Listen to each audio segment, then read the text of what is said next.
Yeah, I just want to talk about yeah, yes. Okay. Well, Fred, thank you so much for helping my project. Could you say a little bit about yourself? I'm a retired carpenter. Live outside Wharton County, about an hour's outside of Houston. My father was a black book engineer for Lockheed back in the '60s, so I've been in the space program since then.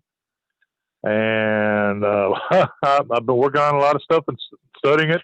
And, I think we see a future of mankind in space. I'd like to see us do something about it. Definitely. And I guess along those lines, it seems like us branching out into the moon is a kind of like a good next step. And so, NASA's planning to send astronauts back to the moon in 2024. I was wondering if you had heard about this.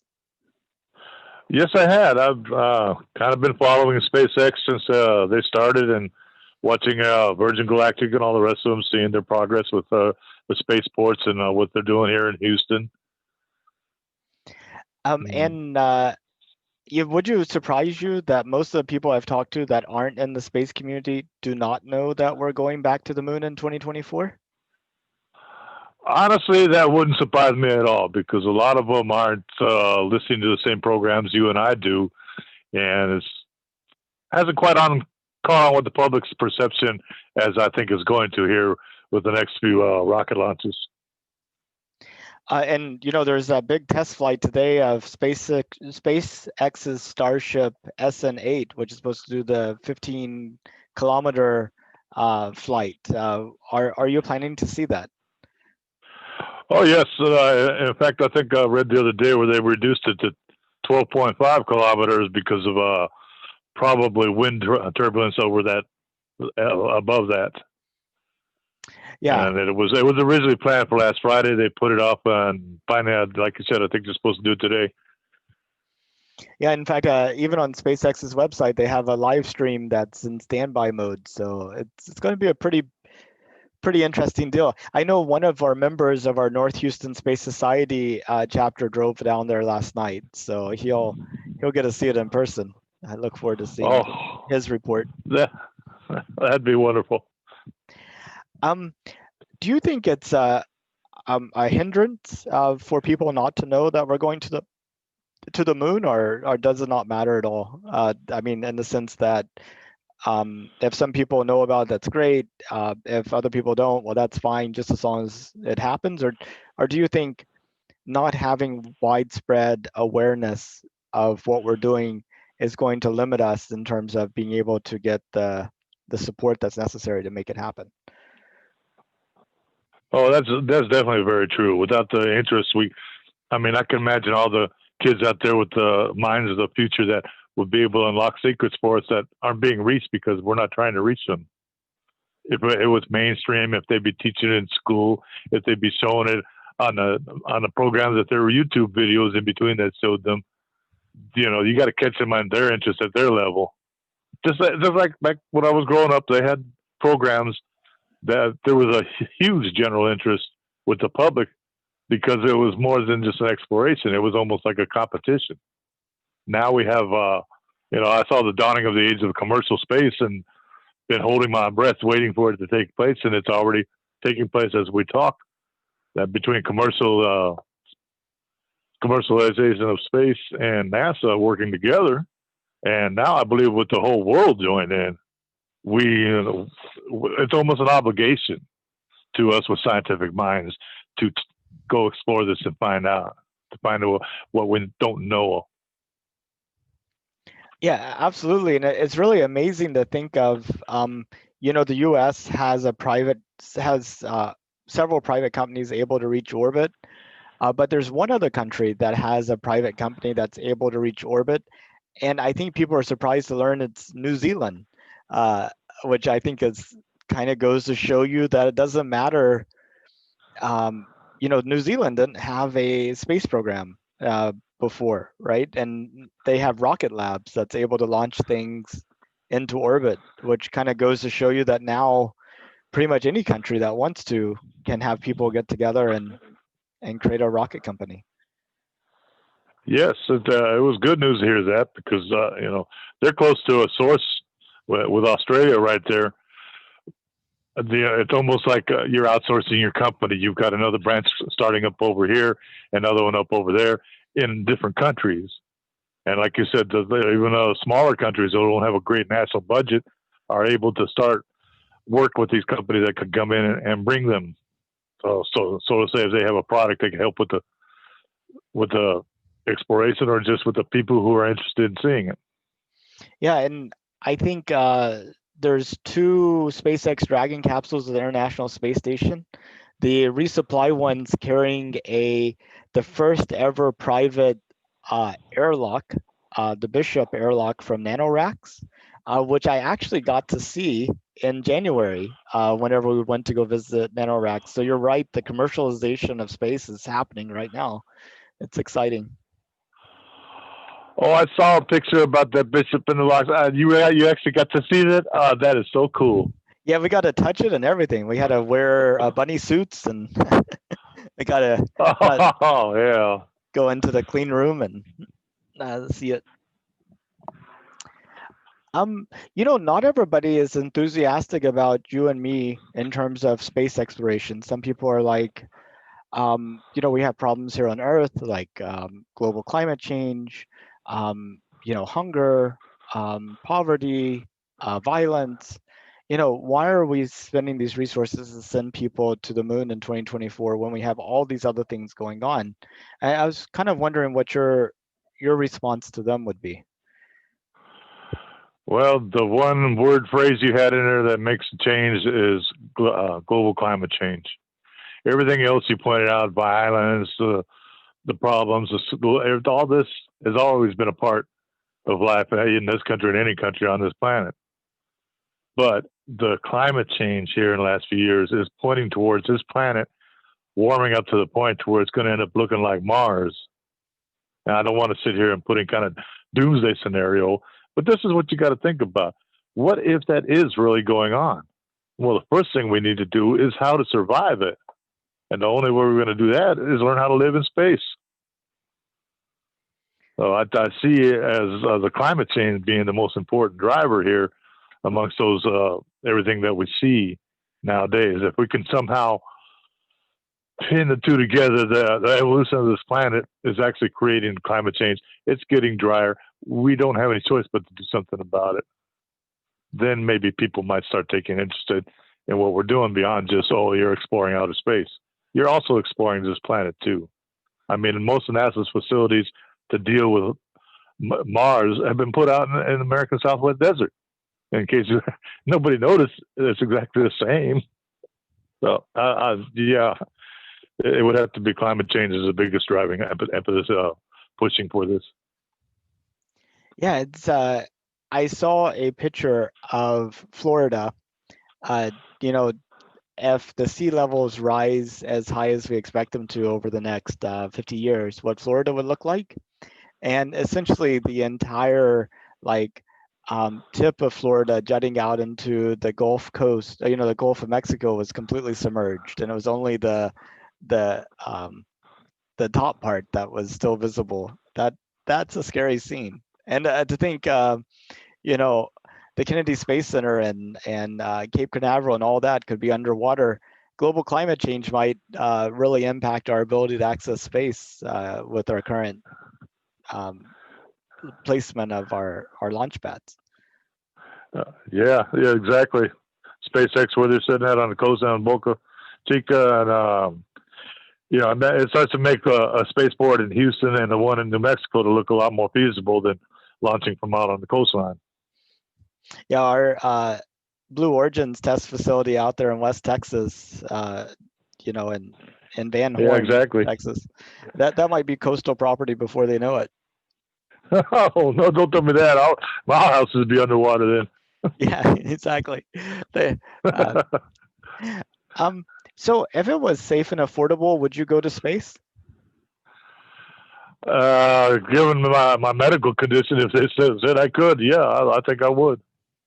I'm 65 years old with bone disease that it kind of limits my mobility. Well, do you think? I mean, I know launching is a traumatic experience, but actually being in free fall and weightless in orbit, do you think that would make you more mobile? Probably. I wouldn't have any gravitational pull on the joints that give me so much trouble. That's for sure.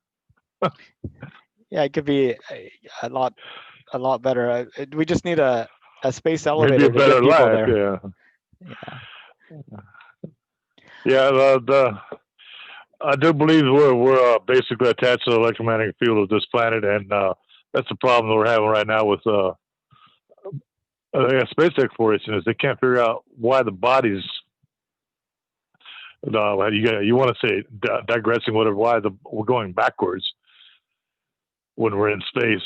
No, so no cellular growth, no blah blah. I think it may have something to do with the field we're in here. Unless we replicate an artificial field to live in space, and you know what I'm saying. The only way you can find that out is to build a moon base or another place to study all this at. Yeah, that's a good point. I mean, we know that humans do pretty good with 1G, and we know they do very badly with 0G. Could they do okay with 1/6, 1/7 G, or how about 1/3 G, or like at what point is that line between healthy and not healthy? We don't have any data. Yeah, well, I don't think it's going to be a result of the G's. It's more a result of the frequencies in the field itself. We have studies now with magnetic resonance inside the cells to do specific things, how the progress of the cells through DNA, through the structures in the mitochondria and all this is dependent on the vibrations and the frequencies in the field. The studies show this already. All you got to do is put the studies together with what we're doing, and you'll see the problem with what they're having right now. I'm trying to get this into NASA to show them that if we're going to live off this planet, we're going to have to take that into account. Yeah, but I think the G's do play some, a key part in terms of like there's so many chemical and biological processes that are dependent upon lighter things floating up and heavier things settling down. I mean, just even Yeah, our breathing, for example, here on Earth, you breathe out carbon dioxide. It's also hotter air. It's immediately being kind of like moved up, replaced by cooler air, which has more oxygen. And whenever you breathe back in, you're actually breathing, more oxygenated air because you have this natural kind of movement of air. But a person on the International Space Station in free fall, as they're breathing out and in, they're just creating a cloud of carbon dioxide around them, which they're going to suffocate exactly. in, which you have to have fans actively like moving the air around, You gotta have CO2 scrubbers like what they had to improvise on Apollo 13.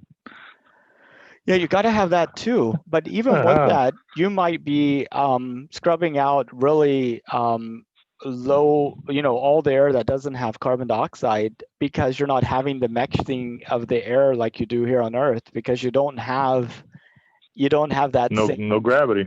Yeah, exactly. Well, you yeah, exactly. And I think that is definitely plays a role in the whole process. But It would have to. I agree with you. It has to play a role in it. well, those are pretty much all the questions I had. Is there anything else that you wanted to talk about? Not as far as the moon program. Well, we got the SLS going on with NASA and Artemis. Both are supposed to take us back there. Chinese moon lander just took off yesterday, bringing I don't know what they said it was some 7 or 8 kilograms of rocks. I don't think it was 35, 40 pounds, but it's started chance. They're the third country to make it to the moon and come back. We have there's a cute little story that they're going to set up road races, little race cars, send them to the moon and race them sitting here on with your virtual reality helmet on while then racing a car on the moon. That sounds awesome. I haven't heard about this. How can I find out You know, more? you know what? I just realized that. Well, it was just a talk going on, rumor going around, but I just realized you could monetize that. NASA could set up a thing where that you could log in and play on the cars on the moon. Yeah, charge by the minute or something. That would help pay for exploration, wouldn't it? And now you're reaching the crowd we were just talking about, the ones who don't know about it. You start telling all the gamers, here, let's play on the moon. You just broke open a whole can of worms there, baby. Let's go with it, huh? Well, and also we have a couple of other things that might get more people involved. Next fall, Tom Cruise is supposed to be going to the International Space Station. I think that's going to register on a lot of people's radar. And have you heard of this reality TV show that's currently in the works called Space Hero? I've heard about it, but I don't get it. Yeah, so there's on my cable. They're going, well, they haven't started it yet in the sense of there's no TV show yet, but they're going to have a reality TV show that's going to be a global competition to select an individual to go to the International Space Station for 10 days. And, you know, I think that might really excite a lot of people about space that previously weren't paying attention. Wow. Yes, it would. I think I'll enter and win it. Yeah, I got absolutely. the ticket right here. I mean, you know, it's funny, the conversation about us going to space, it feels like it changes when we talk about not us going to space, but you going to space. Like, you know, you talk to people, you're like, hey, what do you think about us sending astronauts to the moon? And they're like, you know, why would we do that? I have all these problems. And then you say, well, what about sending you to the moon? Now that's a good idea. Yeah. That makes it personal, don't it? Exactly. Exactly. Well, I'm all for sending anybody who wants to go. Let them go. Let's give them a first round ticket. Mm-hmm. Yeah, that would be good. Well, Fred, I really appreciate your time. If you know other people that would be willing to have a conversation about this, I hope you send them towards me. I have like over 1,400 more days to go through. So. You got a little small mountain there to climb, don't you? I do, and I need a village to help me climb over it. Yeah, I'll check around with a few people I know, but they're around this part of the country. Well, I'm out, you know, kind of in a rural area, and you know, a whole lot of people around here I get to talk to that know anything about this. Well, even people that don't know about it, still be interesting to get their perspective. You know, tell them a little, get their thoughts. Tell them a little more, get their thoughts. And just see kind of how they connect with it and kind of what their views are. Oh yeah. So, well, Fred, thank you again. And I definitely look forward to checking out your videos and staying in contact. Yeah, as soon as you know, I'm a little bit tied up down here right now, but I should be able to start making my way back up to the meetings and stuff here this coming year. All of our meetings have been they're all virtual, aren't they? All virtual. Okay. Since Is March. It all on Zoom or? All on Zoom. Yeah, and the details are on our website, northhoustonspace.org. So our next one is actually this coming Saturday, if you want to come. Oh my goodness! Yeah, I'll see if I can get this thing go and get it working. Find out why it wouldn't load up here a few minutes ago. No. But yeah, whenever I remember, I was showing you my book when the last time I was there, and a couple others were interested. But since then, I downloaded most of it on the internet. Cosmic Bubbles and the Mother Rock.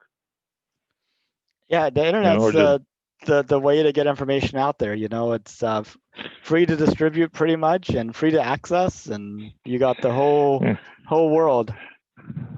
And my problem is I need somebody like you to look at it, tell me what you understand or don't understand, what I can do to improve it, because I want to put this all together in one little package like PowerPoint where I can just put it up and you know, it won't take a lot of explanation. That sounds neat. Okay, well, I thank you so much, Fred, and I better let you get back to the things you're working on, and it's good to talk to you. Well, I sure appreciate you letting me be part of this. You have a nice day then. You too. Bye-bye. All right. Bye.